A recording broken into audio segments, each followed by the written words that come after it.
There are a lot of different farmers markets happening in different communities. So for me, I'll just take one more minute.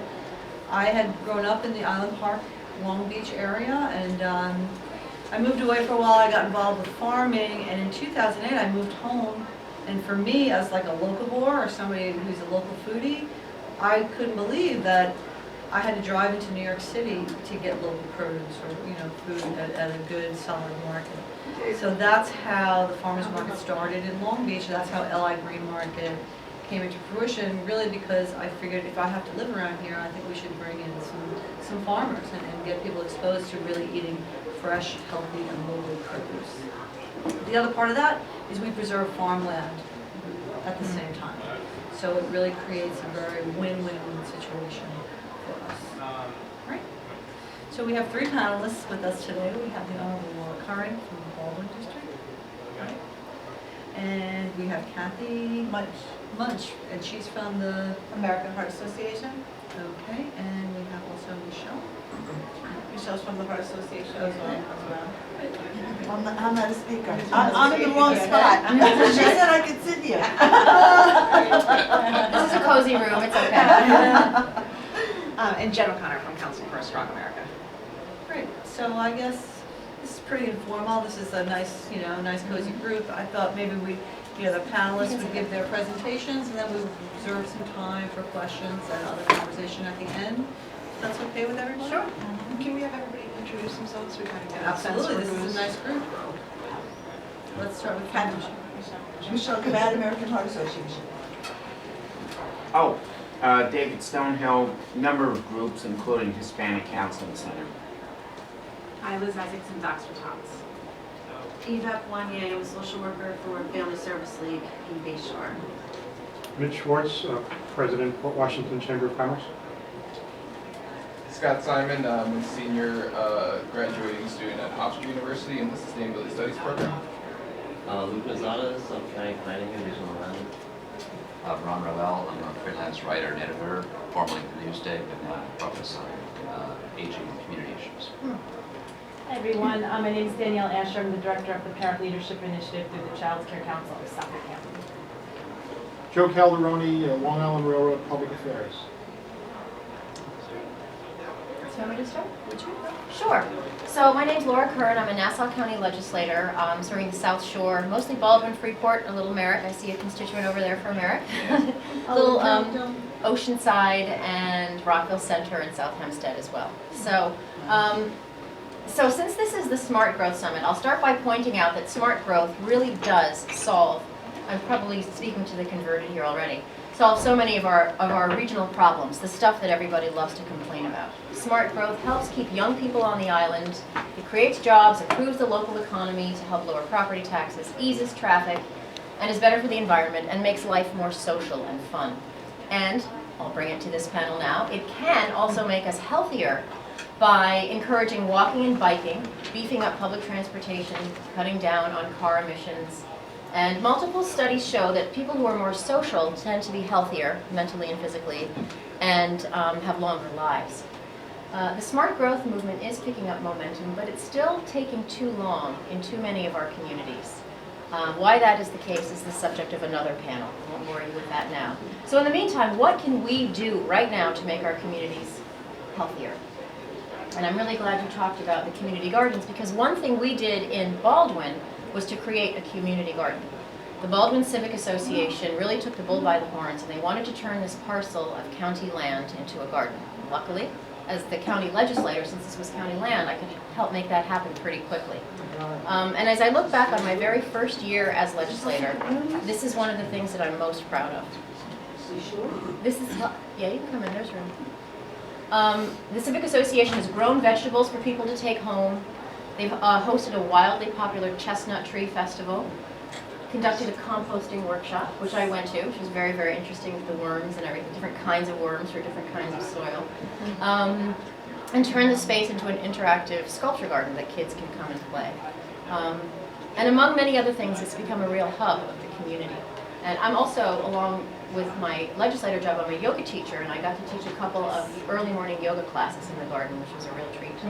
The Civic Association also brought a farmer's market to Baldwin, which encourages healthier eating and supports local farms, as we just heard about.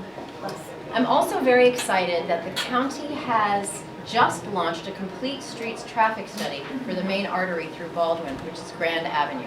Not a lovely place at the moment. With the goal of making this rather bleak and soul-killing stretch of suburban speedway more bikeable, more walkable, easier to drive, more attractive for shops, for diners, for businesses, and of course help our economy.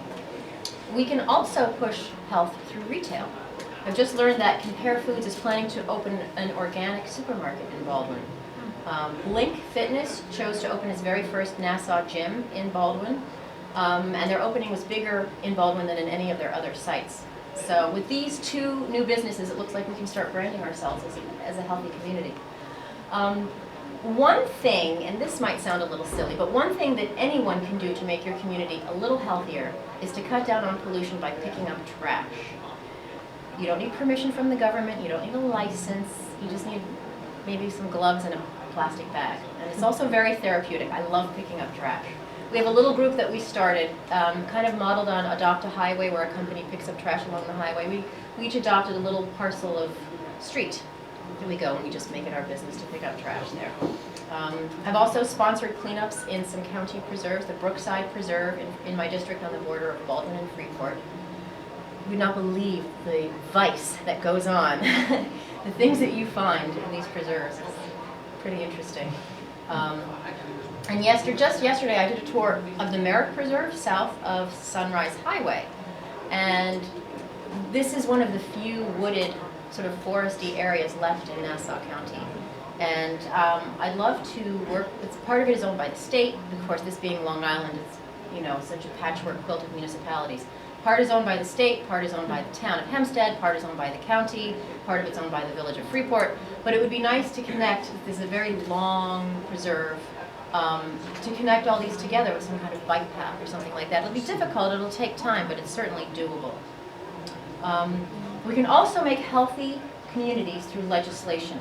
I must confess I was a big fan of Mayor Bloomberg's push to prohibit the sale of sugary drinks. Nanny State, I know, sorry, I plead guilty. And my colleague on the legislature in Nassau is pushing hard to raise to 21 the age to buy tobacco. That's already the law in Suffolk, but the legislators in the majority don't seem very eager to make that happen, but we're pushing hard. So while we're waiting for the smart growth revolution to really take hold, there are many things we can do locally and personally to make our communities more healthy, vibrant, and very important, more fun. Thank you. Thank you. Thank you. I'm Kathy Mensch, I'm from the American Heart Association, and us too have teaching gardens. Ours are called teaching gardens. So our gardens are to teach children at a young age how to grow healthy vegetables, because sometimes they've never seen what a vegetable looks like. And it's a curriculum that we give to the schools so that this garden is a real tool. And our goal is to reduce deaths from cardiovascular disease and stroke by 2020, but to improve the health of all Americans by 20% by 2020. So we have a lot of different initiatives out there in the community and online, many tools that everybody has access to.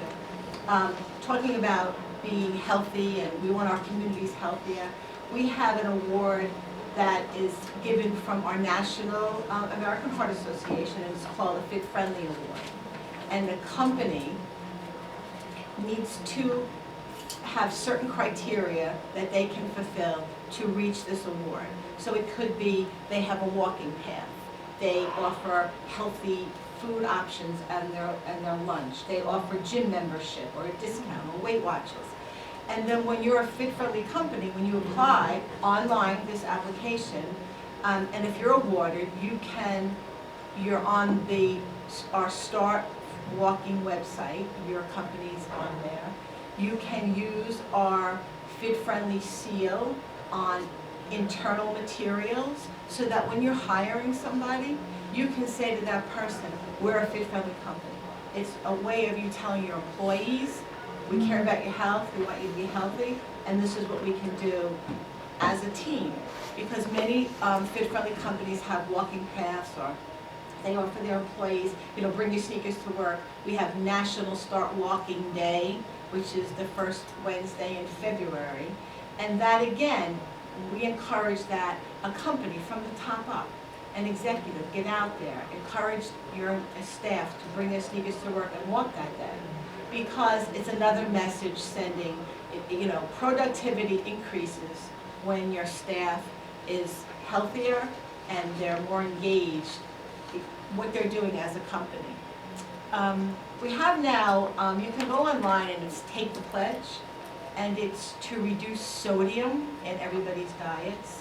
They did a study with 1,000 people to see what they thought that they ate every day and how much sodium.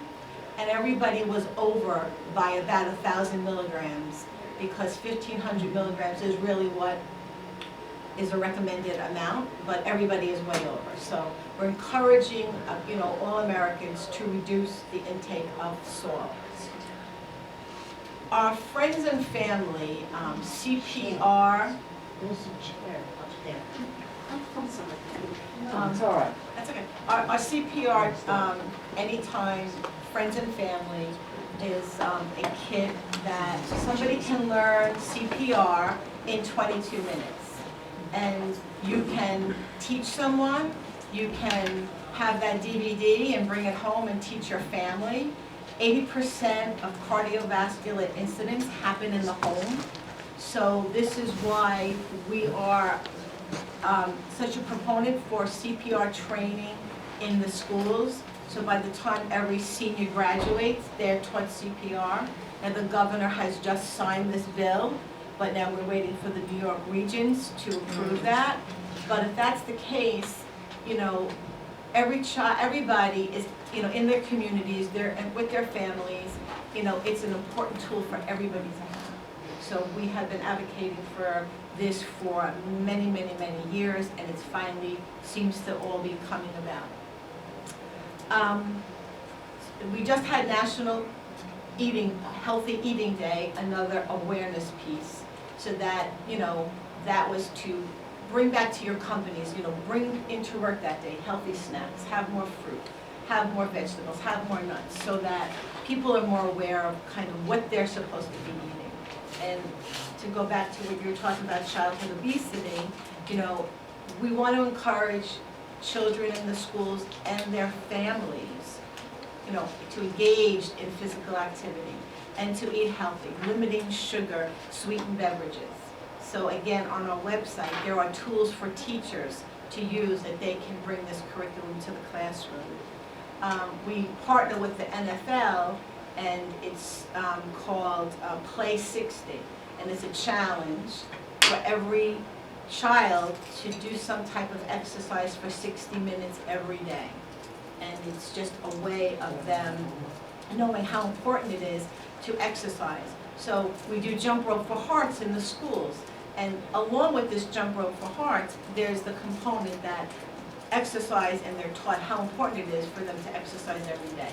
So if students and young children start to learn this at an early age, they will definitely carry that on through their adult years. So just one question, your Fit Friendly Award, can you apply that to faith communities? Can a faith community apply for that?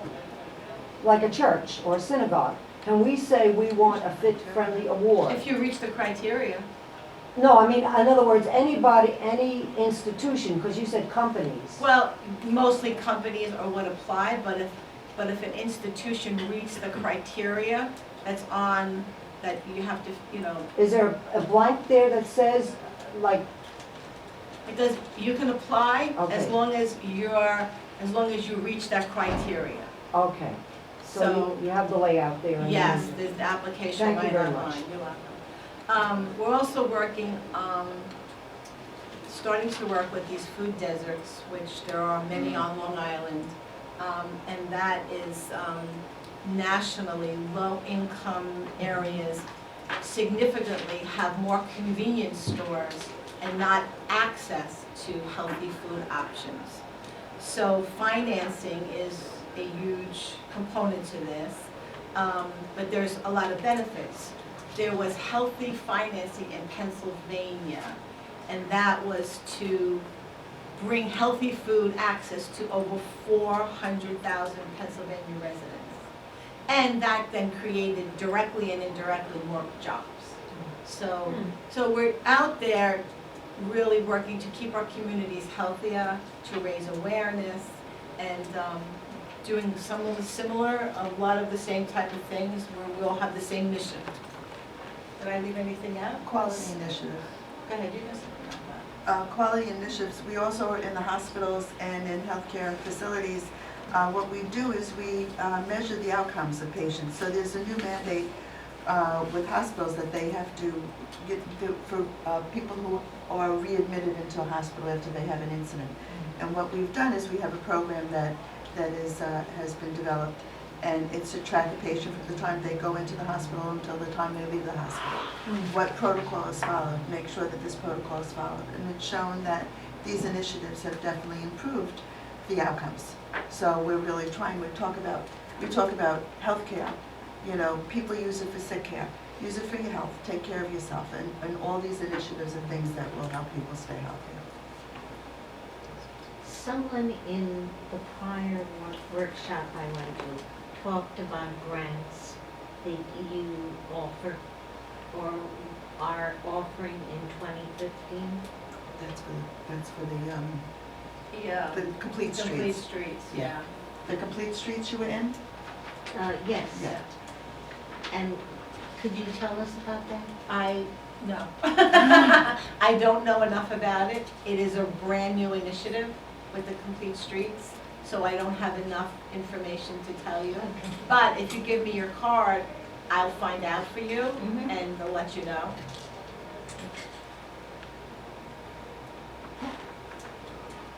Okay. Thank you.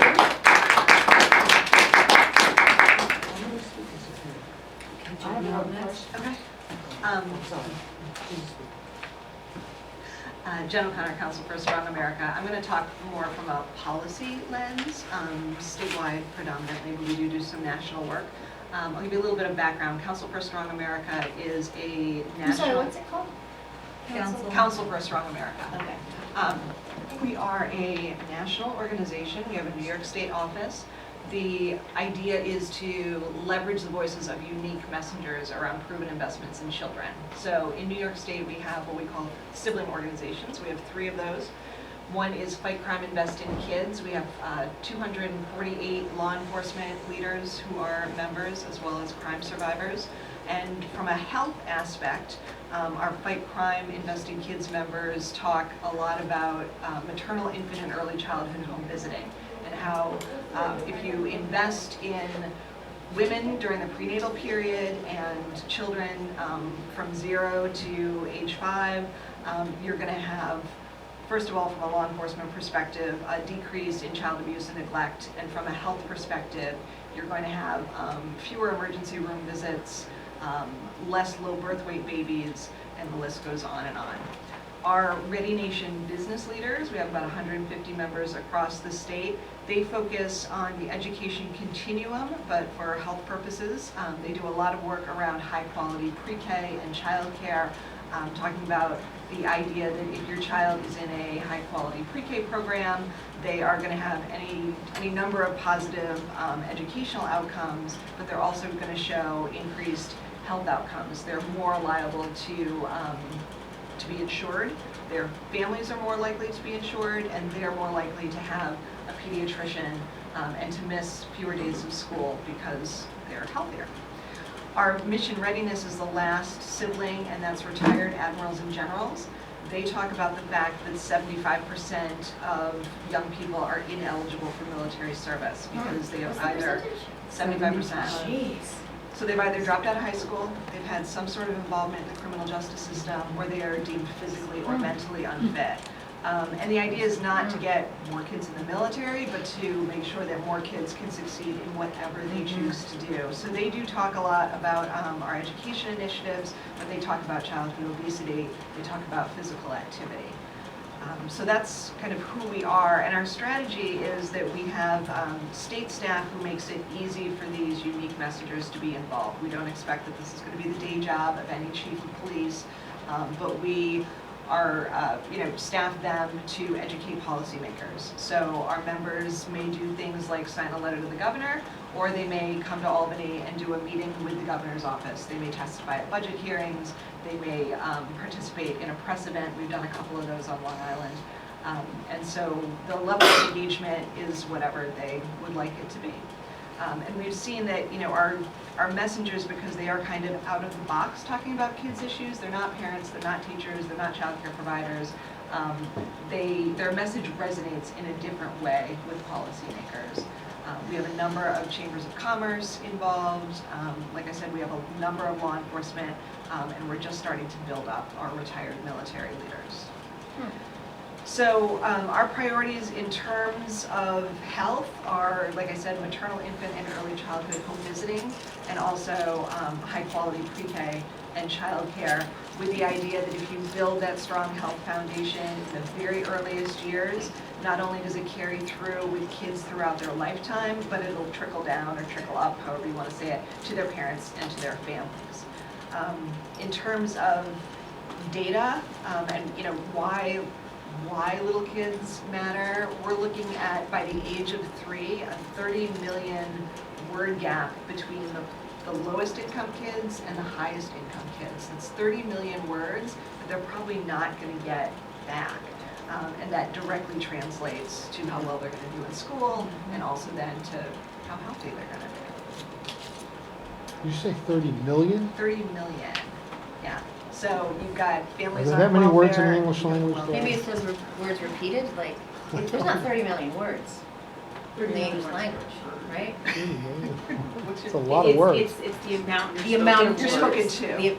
The amount of words Oh, you how many hear. times you How many hear it? times you hear Oh, it? how many Yeah, times you hear it? communication. Yes, Okay. right. So if you're in a low-income family, you've heard 30 Yes. million less words. I see. By the time you're 3. And it has a Actually- huge impact on how you do in school. And once that time is gone and you're 5 and you haven't heard it, it's really hard to get that You're back. probably not going to get it back. I mean, we can generally tell by the 3rd grade reading exams who's going to drop out of school eventually. And those kids, who drop out of school are more likely to end up in the criminal justice system, are more likely to have substance abuse issues, and therefore, negative health outcomes. So, yeah, those first 3 years where you see 85% of brain development happening, that's really when you've got to get to kids and get to families. But that's really tied in also to nutrition. Oh, very much If so. you don't have the Yep. proper nutrition, I don't care how many words are coming at you, Right. No. I think, it's the whole kid. It's the nutrition, Yeah. it's the dental health. We see horrible dental health outcomes. If a kid's teeth are rotting, they're not paying attention in school, and they're going to have horrible health outcomes down the road. We are going to start to do some more work around food deserts, because that's, again, it's the whole child, it's the whole family. You're not going to succeed in school if you're sick. Am I allowed to ask questions? I don't know, because I don't even know who the speakers are. Because one thing, you're mentioning food deserts, and I don't know exactly how you're handling that. I mean, sometimes they bring in trucks of food, maybe they're setting up farmer stands. I can Go tell you, ahead. I can talk a little bit about food deserts, so there's been, it's been a lot of the catchphrase about a food desert. So it's really, food deserts, there actually are some, and there actually are not in communities that are labeled food deserts, because there's plenty of junky, crappy food that you can get, So when I think in terms of food equity and food justice, I'm thinking about the quality of food accessible to people, because in a food desert, most of the folks are getting their food from the local bodega. So the Suffolk County, the Food Policy Council, which we do not have one in Nassau County. I had been doing some work trying to get something like that together. But they have they've done a lot of programs where they're bringing in fresh fruits and vegetables to the bodega, because that's where the access point is for that individual who's living, in a lower income neighborhood. So it's about transforming those local bodegas and having more fresh fruit and vegetables available. It's also about moving those signs. We talked about the smoking issues. I don't want to get too far away from the food desert, but you know, if you go into a store like a bodega, they've got all the cigarette advertisements right at child's eye height, you know. When you're looking, so the Food Policy Council in Suffolk has been working on getting those stickers removed and also integrating more fresh fruits and vegetables to the places that people are already visiting, you know. Because, you know, you can go into Harlem, they talk about, oh, the food deserts in Harlem, and when I worked for the New York City green markets, we would go in and we would roll out beautiful markets, but, you know, if the habit is to go to the KFC or to the McDonald's, then that's what the habit is. So you have to have the legs to be able to withstand that time that it takes to win folks over to the, you know, having more access to fresh fruit. Yeah, excuse me. Miss Laura? Yes. I'm going to segue here.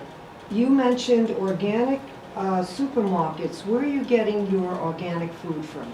It's not mine, I don't know, it's the retailer, the Compare Foods. Oh, because you see, I'm into pro-local movement as much as possible. But also, I met someone from that huge ConAgra, you know, is into food and everything.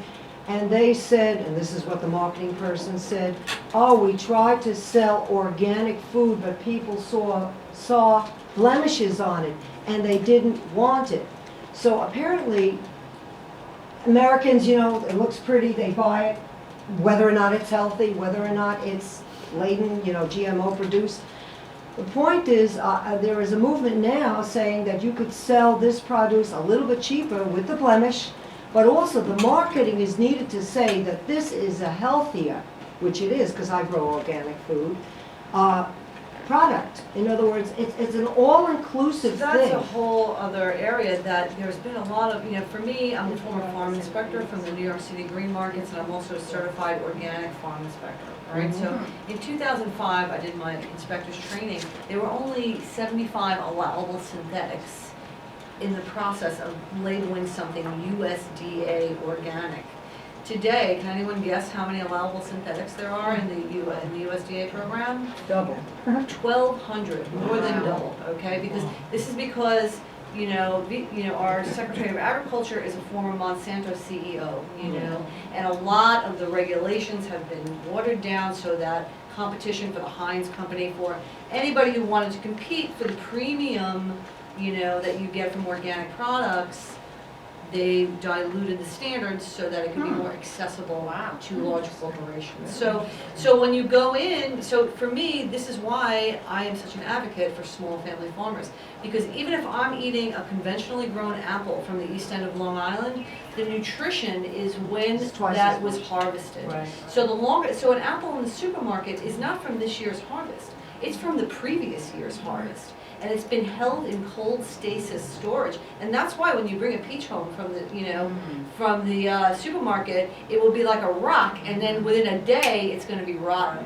Because all of a sudden, the peach is like, hey, where am I? Oh my God, I'm supposed to be gone 2 months ago, you know. I was picked off the tree 2 or 3 months ago, you know. But the apples, you know, God bless Washington State, you know, and they've got a very healthy environment business, but, you know, does that translate into the most nutritious apple you can have? Potatoes too, right? Potatoes are for like, they're Potatoes don't last as long, but yeah, they do like a that. year, The right? problem with potatoes is that, like, say the east end of Long Island has been so inundated with potato farms, so you monocropped, right? So every beetle in the area knows, okay, it's potato time, let's go.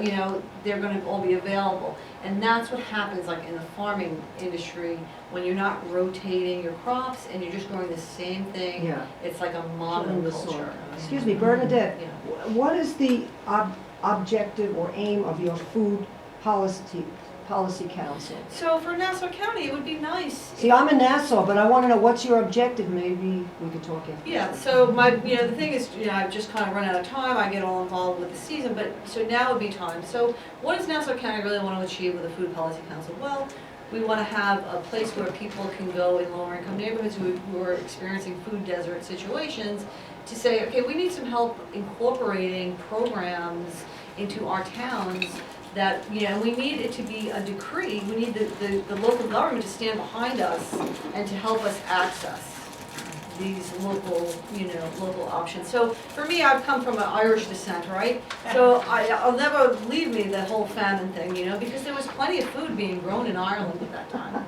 But it was all shipped out to England, you know, and the people starved. So a lot of that happens. Suffolk County is the largest producer of agricultural products in New York State, believe it or not. So, and all of that food is getting shipped out right over us. Where in Nassau County, if we had a better infrastructure to receive, like a food hub, like a place in Hicksville, which I tried for years. I know, Hicksville I for was me would be there. perfect, you know, We met. because it's right off the LIE. You can stop those trucks. If we had a cold storage facility, then, you know, the local grocery stores or, you know, the buyers, people could go in and pull in with their trucks, and the farmers could, you know, share the bounty of what's coming out of the East End right with us, you know. My name is Hannah Mellor. I'm a student at Stony Brook University. On the subject of locally grown foods and organic foods like you were mentioning, I absolutely love them. But a lot of people cannot afford to buy organic food. Yeah. It's more than double often. So how So- can you advocate for this when there's so many people that simply can't afford it? Well, there are a lot of programs around, like at the farmers markets, we accept EBT benefits. And for every $5 in EBT benefits a customer uses at the market, I can give them an additional health Fresh Connect check for $2. Right? So if somebody comes to me for $20 in their EBT benefits, I can give them an extra $8 right off the bat. So maybe they're gonna buy some fish that night, you know? Maybe they're gonna get exposed to some different things. Is there advertising for this sort of thing? Because I know that thousands of people. I'm one of the only farmers market systems on Long Island that actually does the food stamp program because it's a lot of paperwork, you know? So I think that, you know, Food Policy Council in Nassau County or Suffolk County could say to all the farmers market operators, if you're gonna operate and get your permit for this space in a public space, you need to offer the food stamp benefit program. You need to process, we get millions of dollars through USDA every year, and WIC moms and low income families receive these checks. They get like $25, you know, so, but it's also about shopping smart too. You don't have to get the most expensive thing at the farmer's market. You can be savvy. I bring in different farmers who have different ethnicities, who have different products, who have different price structures. Taxes and farming on Long Island is a beast. I mean, it is unbelievable to have the financial backing to do it, to keep